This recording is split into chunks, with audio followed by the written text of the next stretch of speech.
Hey guys, Yoda Code 43 here. So today it'll be just a bit of a one-take update on Farfie's revival. So this is episode 3. So this is basically where I had left it off under the hood, that the engine had come out. Kind of knackered one of the axles here when I pulled it out. The ball bearings all kind of fell in a little bit. I'm hoping to be able to set them back in place instead of buying a whole nother axle, but we'll see how it goes. These shift cables are new. We actually changed out the shifter today.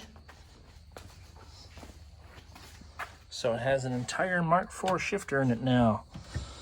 Had to do a little finagling to get bolts up in here, but the action on this is going to be 150,000% better than the original Mark III style shifter that was in here. Cannot wait to try it out, that's for sure. So this transmission came off of the new engine. I know nothing about its condition. It's all complete. It's probably fine, but I didn't want to use it.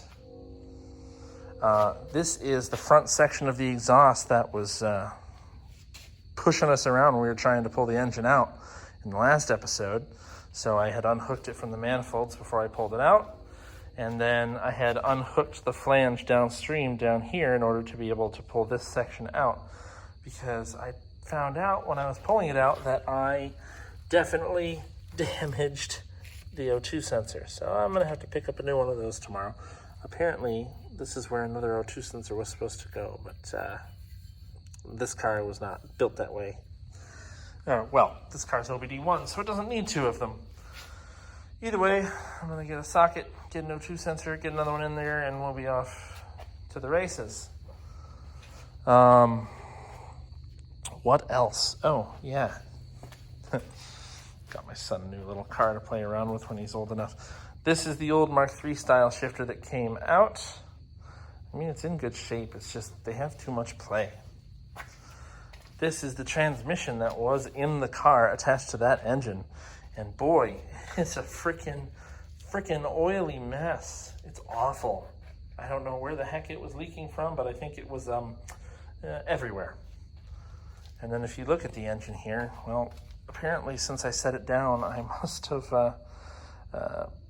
messed up the drain plug, because it just pissed all the oil out. Don't know why. It was holding fine when it was in the car. I'm not worried about it right now. When I rebuild this engine, we'll get a new pan anyway. But yeah, so I haven't taken the spark plugs out of this engine for the new one yet. I might still do that, but we'll see how it runs with the plugs that are in it first. But basically, I took the water pump, the alternator, the power steering, which is still on the floor over there, the intake manifold, the oil filter adapter, and the oil cooler, the NOx sensors, and the crank sensor, all off of this engine. Put them over onto the other one, which is now sitting over here, fully degreased and about as ready as it's going to be to go in. Now, it's not perfectly clean, but it is going to do just fine. So all the accessories are hooked up. It's clean as I'm happy with. It's got new exhaust gaskets on it. Obviously, why wouldn't you do those? They're not too expensive. It's about $30 for a nice quality set. And then this is the now freshly built transmission. So I did get 2 transmissions turned into one. I had one transmission that had a bad diff, but good otherwise internals. And then I had this transmission which had a good diff, which is actually a limited slip Quaife differential. And it has 16 valve Passat gearing in it, so they're shorter, they're closer together for better acceleration, potentially. And it had I thought it was a bent shift fork, and my friend Jeremy, who did the work on it, found out that one of the other internal components, one of the carriers that actuates 5th gear, I guess the guides on it were worn out, and maybe from hard shifting, I don't know what, but somehow I got it stuck in 5th gear. No idea how that happened. I wasn't racing the car at the time. I don't know what happened there, but whatever. Either way, I've got this transmission back. This actually has the standard VR6 5th gear in the end of it now, so 5th gear, I'll still retain the original highway cruising RPM, which is going to be great for, you know, quote unquote fuel mileage. And first through fourth will be rippers. It's going to be great. This starter was new 4 years ago, so I figured I should use it again because it's a nice Bosch unit. It plugs right on, and it sounded great. It felt great when I used it as opposed to any starter I had on it before. You can see these are the Mark IV shifter cable ends, and then this is the shift weight. Hopefully that doesn't interfere with my coolant lines, you know, too much, but it probably will. We'll figure it out. The manual clutch cable actuator is there. Hopefully I can get past the shift tower with that. We're gonna find out. Yeah, it's gonna fight us every step of the way, I know it, but we'll figure it out. And then this trans is full of fluid and ready to go now. I'll change the oil on the engine once I get it in the car. I've got fresh, well, nearly fresh oil to go in it.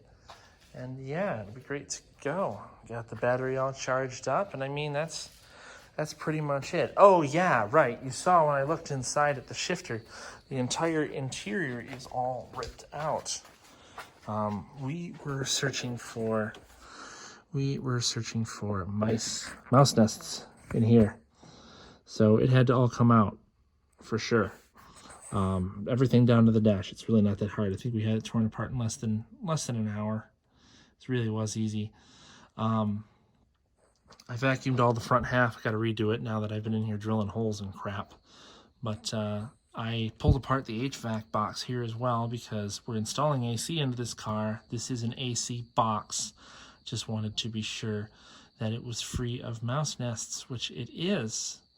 And I resealed the blend doors because they're known to have their foam tape fail in Mark II Volkswagens. So those are resealed up, and I will get hot and cold air, and it will go where I tell it to, so I'm stoked.